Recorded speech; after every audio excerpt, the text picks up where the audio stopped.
इसको क्या बोलते हैं? न्यूरॉन। न्यूरॉन, ठीक है। मस्तिष्क का जो डॉक्टर होता है ना, उसको न्यूरोलॉजिस्ट बोला जाता है। क्या बोला जाता है? न्यूरोलॉजिस्ट। मस्तिष्क के डॉक्टर को क्या बोला जाता है? न्यूरोलॉजिस्ट बोला जाता है। मस्तिष्क न्यूरॉन सेल का होता है, क्लियर। शरीर की सबसे बड़ी कोशिका है,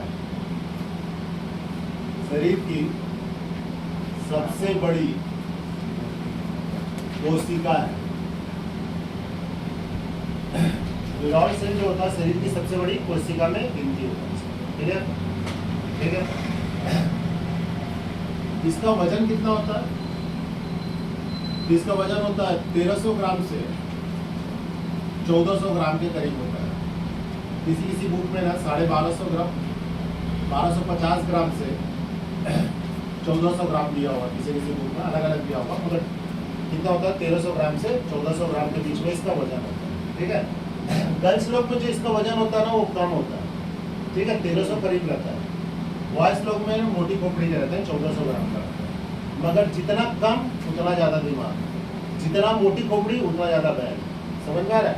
तो आप लोग का 1400 ग्राम का रहता है, मतलब बॉयज लोग का तो मोटी खोपड़ी। गर्ल्स लोग का दिमाग ज़्यादा रहता है, मगर लोग यूज चूड़ी, कंगन, मुंदी, बाल संवारना, ब्यूटी पार्लर, पढ़ाई पे करेंगे ना तो गर्ल्स लोग बॉयज लोग से ज़्यादा होशियार है।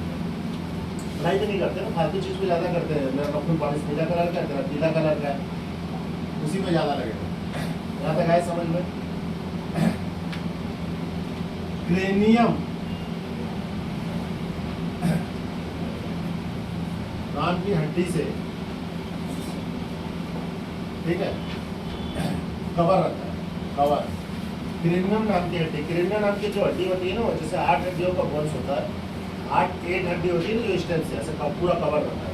इसके ऊपर ब्रेन होता है, 8 हड्डी का ऐसे पूरा कवर रहता है, ब्रेन होता है, ठीक है। और उसके नीचे क्या रहता है? मेनिनजाइट नामक झिल्ली होती है। उसके नीचे क्या रहता है? मेनिनजाइट नामक झिल्ली होती है। किसी को बोलते हैं फाइबर जॉइंट। क्रेनियम नाम की जो हड्डी रहती है उसको क्या बोलते हैं? फाइबर जॉइंट, ठीक है, फाइबर जॉइंट। और इसके नीचे क्या रहता है? मेनिनजाइट नामक झिल्ली होती है। मेनिनजाइट नामक क्या होती है? इसके नीचे झिल्ली होती है। मतलब 8 बोन सिस्टम से फाइबर जॉइंट, समझ आ रहा है? इसके जस्ट नीचे मेनिनजाइट नामक झिल्ली रहती है, उसके नीचे ब्रेन रहता है। ब्रेन बहुत सुरक्षित जगह पे रहता है। यहाँ तक आया समझ में? अब देखो, न्यूरॉन सेल की जो कोशिका होती है ना, वो इस टाइप से रहती है। उसका डायग्राम उतना अच्छे से नहीं आता।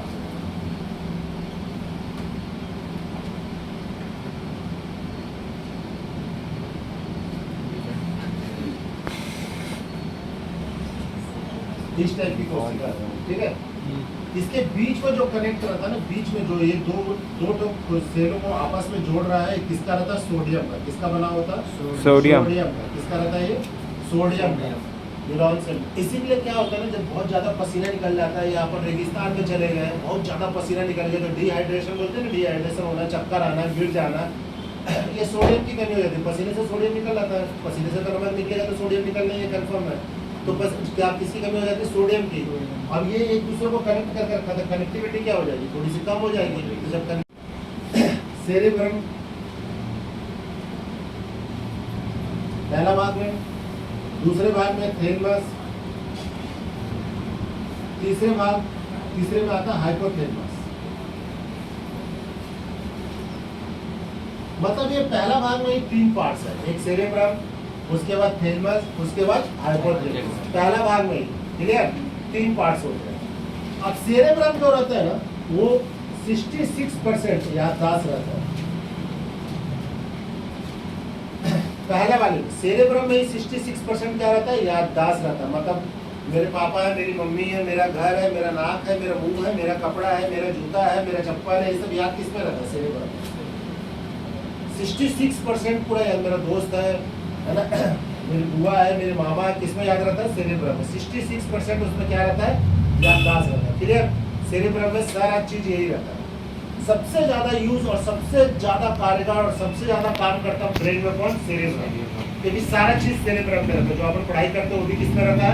सेरेब्रम में, क्लियर। अब थैलेमस में आते हैं। थैलेमस क्या करता है? तो थैलेमस बाहरी वातावरण का आभास कराता है, बाहरी वातावरण का आभास कराता है, वातावरण, बाहरी वातावरण का आभास कराता है थेर्मस, मतलब बाहर में जो गर्मी पड़ रही है, जो अपन को लगता है मुझे बहुत गर्मी है यार, या भयंकर ठंड लग रहा है, या नहाते हैं तो बॉडी गीला हो जाता है, तो अपन का आभास होता है ना अपन गीले हैं करके। ये सारी चीजों का आभास कौन कराता है? ब्रेन में थेर्मस कराता है, ब्रेन के अंदर ही रहता है ना। कौन कराता है? थेर्मस कराता है। गर्मी, ठंडी, है ना, ये सब का आभास कौन कराता है? थैलेमस। उसके बाद आता है हाइपोथैलेमस। ये भयंकर मस्त लगता है, जबरदस्त लगता है और ताबड़तोड़ है पहले ही भाग में। क्या है? हाइपोथैलेमस। हाइपोथैलेमस का काम क्या होता है? हाइपोथैलेमस आंतरिक चीजों का आभास कराता है, आंतरिक चीजों का। अब आंतरिक चीजों का आभास कराता है हाइपोथैलेमस, ब्रेन के पहले भाग में रहता है हाइपोथैलेमस, आंतरिक चीजों का आभास कराता है। अब क्या है आंतरिक चीजें? भूख लगना, प्यार, किसी के साथ अट्रैक्शन, जैसे अपन देख के नहीं बोलते किसी को, अरे तेरे को देख के बहुत अच्छा लग रहा है, तो ये सब हाइपोथैलेमस के कारण होता है। समझ में आ रहा है? किसी के साथ अट्रैक्शन हो गया, भूख लगना, प्यास लगना, प्यार, मोहब्बत, जितनी भी उल्टी सीधी चीजें होती है ना, सब हाइपोथैलेमस में ही होती है। इसमें क्या क्या रहता है? प्यार, धोखा, घृणा, नफरत, गुस्सा, है ना, ये सारी चीजें ना किसमें आती है? हाइपोथैलेमस। पूरी चीजें किसमें भरे रहती है? हाइपोथैलेमस में रहती है। और ये हाइपोथैलेमस ही एक ऐसा चीज है ना जो अपन उत्तेजित होते हैं ना, तो अपना हाइपोथैलेमस बहुत ज्यादा उत्तेजित हो जाता है। कैसे? तो हाइपोथैलेमस उत्तेजित होने में जो एक्टिव चीजें रहती है, जो हाइपोथैलेमस को बहुत ज्यादा उत्तेजित कर देती है, साइंस में ऐसा नहीं है पर ज्योतिष के हिसाब से देखेंगे तो उस टाइप से बोला जाता है। लहसुन प्याज क्या है ना, बहुत ज्यादा हाइपोथैलेमस को उत्तेजित कर देती है। कौन उत्तेजित कर देती है? लहसुन और प्याज। इसीलिए साधु महात्मा लोग देखना लहसुन प्याज नहीं खाते। साधु महात्मा लहसुन प्याज खाते क्या? नहीं, क्योंकि लहसुन प्याज खाएंगे तो उनमें भी प्यार जग जाएगा, उनमें भी गुस्सा आएगा, उनमें भी चिड़ की भावना आएगी, तो लोग लहसुन प्याज का इसीलिए त्याग करते हैं। लहसुन प्याज की मात्रा ज्यादा नहीं खाते। अपन लोग ज्यादा खाते करके अपन लोग ये सब चीजें, प्यार, मोहब्बत, गुस्सा, किसी को देख के अट्रैक्शन, जितनी भी चीजें होती है सब हाइपोथैलेमस में होती है। क्लियर? पहला भाग समझ में आ गया। दूसरा भाग में जाते हैं, सेकंड भाग। सेकंड भाग में आता चीज होता है कार्पोरा और सेरिब्रम। कार्पोरा का काम क्या है? तो मैं पहले बता दें, पेंटिकल कार्पोरा मतलब सुनने और देखने का काम। इसका काम करता है सुनने और देखने का काम करता है। ये भी ब्रेन से कनेक्टेड है, सुनने और देखने का काम करता है। ये भी ब्रेन से संबंधित है। क्या? कार्पोरा। अब क्वेश्चन पूछा कि ब्रेन में कार्पोरा का क्या काम है? तो देखने और सुनने का काम करता है। ठीक है। सेरिब्रम का क्या काम है? रीढ़ की हड्डी से कनेक्ट करता है, रीढ़ की हड्डी से जुड़ा होता है। इससे जुड़ा होता है तो रीढ़ की हड्डी से जुड़ा होता है। क्लियर? सेरिब्रम। अब रीढ़ की हड्डी से जुड़ा होता है मतलब देखो कितना स्पीड काम करता है, 1 सेकंड भी नहीं लगता। जैसे अपन ऐसे करते ऐसे ममारा दर्द दिया ना, ऐसे ममार और दर्द दे रहा है। ब्रेन को कैसे पता कि यहाँ पे कुछ पड़ा? ब्रेन को कैसे पता? जैसी मारा वैसी दर्द दे रहा है। ये रीढ़ की हड्डी से ना सेरिब्रम जुड़े रहते हैं, तुरंत ब्रेन को बताता है वहाँ कुछ हुआ। मतलब कितना जल्दी, कितना स्पीड काम हो रहा है। जैसी मारा वैसी दर्द, जैसी मारा वैसी दर्द, 1 सेकंड भी नहीं लग रहा है। जैसी मारा वैसी तुरंत आवाज हो रहा है ना मेरे को कुछ, तो सेरिब्रम तुरंत रीढ़ की हड्डी से कनेक्ट रहता है, रीढ़ की हड्डी से कनेक्ट रहता है, ब्रेन को तुरंत बताता है वहाँ पे कुछ हुआ है। जैसे अचानक से कट जाता है, नाखून को दर्द देता है तो तुरंत ये बताता है कि वहाँ पे कट गया नहीं बोलते, तुरंत जैसे कीला कट गया तुरंत दर्द होता है, तुरंत दर्द होता है ना, कीला कटता है तो तुरंत बताता। मतलब 1 सेकंड का भी टाइम नहीं लगता। समझ में आ रहा है? 1 सेकंड का भी नहीं टाइम लगता है। ठीक है, रीढ़ की हड्डी से कनेक्ट। ठीक है। ब्रेन का तीसरा भाग, थर्ड भाग, इसमें होता है सेरिबेलम और एक होता है मेडुला ऑब्लांगाटा।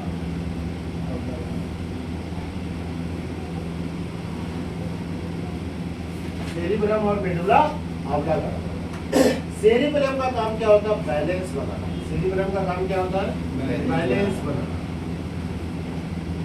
बैलेंस बनाना मतलब जैसे खड़ा हो बैलेंस बनाया, अपन बैठ रहे हैं बैलेंस बनाता है, अपन सो रहे हैं बैलेंस रहता है।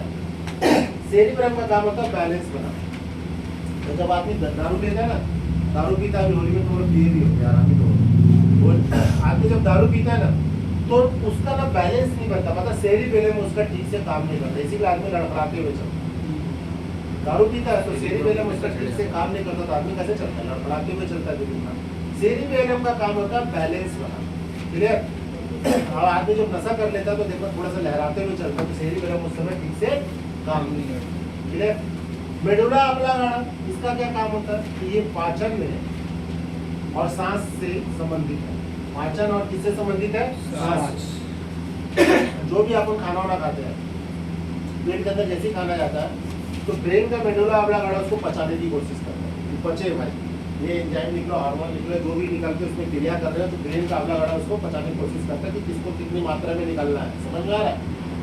क्या चीज ये खा लिया, किसको कितनी मात्रा में निकल के इसको पाचन क्रिया करना, पाचन क्रिया में बहुत सहायक होता है, क्लियर। और दूसरा सांस लेने में और सांस छोड़ने में भी सहायक होता है। कभी कभी देखना पिक्चर में, हॉलीवुड की पिक्चर में दिखाता है इस टाइप का, ऐसा मार देते हैं गर्दन पे, खड़े खड़े बेहोश हो जाता है। तो मेडुला ऑब्लांगाटा जो रहता है ना, ये यहीं पे रहता है, लास्ट मिडिल पॉइंट रहता है। मतलब यहाँ से जो स्टार्ट होता है ना ब्रेन, तो ये यहाँ से जो स्टार्ट हो रहा है ना शुरू से, तो सेरेब्रम, समझ में आ रहा है? हाइपोथैलेमस और मेडुला ऑब्लांगाटा यहीं रहता है। पिक्चर कभी दिखाता है, ऐसे मार देते हैं, तो मार देते हैं तो सांस लेने में दिक्कत, थोड़ा सा भी अगर 1 सेकंड के लिए सांस होगा, 1 सेकंड की बात कर रहे हैं, 1 मिनट में तो कहानी खत्म, ठीक है। 1 मिनट में आदमी ब्रश से काम होता है, 1 सेकंड के लिए रुका तो आदमी खड़े खड़े गिर जाता है। समझ में आया? तो मेडुला ऑब्लांगाटा पाचन और सांस से संबंधित। ब्रेन में ना इसके बाहर का ना एक क्वेश्चन नहीं आएगा, बस इतना ही है ब्रेन। समझ में आ रहा है? इसके बाहर का एक क्वेश्चन नहीं आएगा। ब्रेन में जो हड्डियों का जोड़ रहता है वो 8 बोन्स होते हैं। कितने बोन्स होते हैं? 8 बोन्स होते हैं। मतलब 8 हड्डियों का जोड़ होता है, फाइबर जॉइंट होता है, उसके नीचे मेनिंजाइट नामक झिल्ली होती है, उसके नीचे ब्रेन रहता है, क्लियर। अब देखो, अगर कभी अपन गाड़ी से गिर गया और हड्डी टूट गई और मेनिंजाइट नामक झिल्ली में अगर लग गया तो बहुत बड़ा बीमारी हो जाएगा भाई, मेनिंजाइट नामक बीमारी हो जाएगी। मेनिंजाइट नामक अगर झिल्ली में लग जाएगा तो कौन सी बीमारी हो जाएगी? मेनिंजाइट नामक बीमारी हो जाएगी, क्लियर। इसी के लिए बोलते हैं हेलमेट पहन के चलने के, उसके नीचे ब्रेन रहता है। अब एक और चीज इसमें क्वेश्चन करना ये पूछता है कि ब्रेन में कोशिका विभाजन होता है कि नहीं? तो ब्रेन में कोशिका विभाजन नहीं होता है, कोशिका विभाजन नहीं होता। विभाजन, कोशिका विभाजन मतलब सेल डिवीजन, कोशिका विभाजन नहीं होता, कोशिका मतलब सेल हो गया ना। कोशिका विभाजन नहीं होता है मतलब जो जिस जगह पे कोशिका विभाजन होता है कैंसर वहीं होता है, जिस जगह पे कोशिका विभाजन होता है कैंसर सबसे ज्यादा वहीं होता है। ब्रेन में कोशिका विभाजन नहीं होता, कितना नहीं होता है? तो न्यूरॉन सेल की जो लंबाई होती है ना, 90% जगह पे ब्रेन में कोशिका विभाजन नहीं होता, 90% जगह पे कोशिका विभाजन नहीं होता, क्लियर। मतलब ब्रेन में कैंसर नहीं होना चाहिए, फिर भी हो जाता है। ब्रेन में फिर भी कैंसर हो जाता है, कैसे हो जाता है? तो 90% जो न्यूरॉन सेल रहता है ना, उसमें कोशिका विभाजन नहीं होता है, पर 10% बच जाता है। 10% जो बच जाता है ना, इसमें कोशिका विभाजन हो जाता है। 90% में नहीं होता, किसमें हो जाता है? 10% में हो जाता है। तो 10% में जो कोशिका विभाजन होता है ना, तो ब्रेन में कैंसर से पहले होता है ट्यूमर। ब्रेन में कैंसर से पहले क्या होता है? ट्यूमर। ट्यूमर फिर कैंसर का रूप लेगा, तब तक तो आदमी वैसे मर जाता है, क्योंकि ब्रेन इतना नाजुक जगह होता है कि ट्यूमर ही मारता है। ब्रेन में कौन सी बीमारी होती है? ट्यूमर की बीमारी होती है, और ट्यूमर ब्रेन इतना नाजुक है कि ट्यूमर उसको मार देता है, आदमी वैसे मर जाता है, ट्यूमर से ही मर जाता है, कैंसर का रूप ही नहीं धारण कर पाता है, क्लियर। सबसे अधिक कोशिका विभाजन बोलेगा किसमें होता है? तो लीवर में। सबसे अधिक कोशिका विभाजन लीवर में, इसीलिए लीवर के आसपास के एरिया में अगर कुछ खराब होगा तो लीवर उसको अपने आप ठीक कर देगा। लीवर को भी कई बार आदमी ना मतलब कुछ प्रॉब्लम आ जाता है तो थोड़ा सा इसका जैसे कहीं सड़ उड़ गया या खून जम गया तो काट उठ के निकाल देता है, तो लीवर फिर उसको अपनी जगह को भी ठीक कर देता है। समझ में आ रहा है? तो लीवर में सबसे अधिक कोशिका विभाजन होता है। इसमें नहीं होता है, ब्रेन में नहीं होता। क्वेश्चन पूछा तो ब्रेन में नहीं होता, क्योंकि 90% जगह पे नहीं होता, सिर्फ 10% में होता है जो ट्यूमर रहता है। तो ट्यूमर तो कैंसर नहीं बोलेगा ना, वो जब कैंसर का रूप लेता है उसके पहले ही मारा, क्लियर। ब्रेन में इससे ज्यादा और कोई क्वेश्चन नहीं आएगा। और देखो, ब्रेन के डॉक्टर को न्यूरोलॉजिस्ट बोला जाता है। ब्रेन के डॉक्टर को मतलब पागल के डॉक्टर, पागलों को डॉक्टर। वहाँ तो जाएगा तो एक से एक बैठे रहते भाई, भयंकर खतरनाक ऐसे देखते रहते हैं, है ना, जैसे प्रकाश अभी देख रहा था उसी टाइप का उसको देख के मेरे को याद आया न्यूरोलॉजिस्ट, ठीक है, क्योंकि न्यूरॉन सेल की इकाई है, इसके डॉक्टर को क्या बोला जाता है? न्यूरोलॉजिस्ट। ब्रेन में इसके बाहर एक भी क्वेश्चन नहीं पूछेंगे, क्लियर। एक बार और देख लो।